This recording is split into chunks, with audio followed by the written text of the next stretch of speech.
Ito ang mangyayari sa katawan mo kapag hinalo mo ang kalamansi sa tubig at ininom mo ito araw-araw.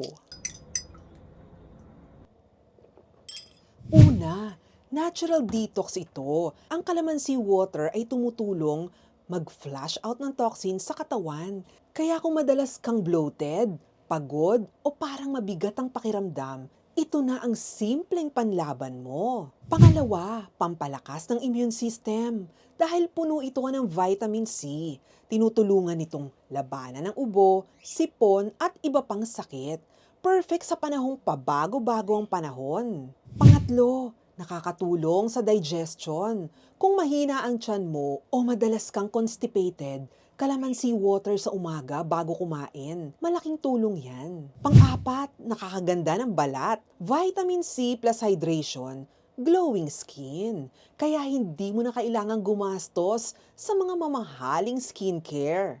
At panghuli, pampababa ng timbang. Ang calamansi water ay nakakatulong mag-stabilize ng metabolism at nakakabawas ng cravings. Kaya sa halip na soft drinks o kape sa umaga, try mo muna isang baso ng malamig o maligamgam na tubig na may kalamansi. Simpleng paraan para maging healthy araw-araw. Kapag nasa mang inasal ka, imbis na ihalo mo sa sausawan ng kalamansi, ipatak mo na lang sa tubig na iinumin mo.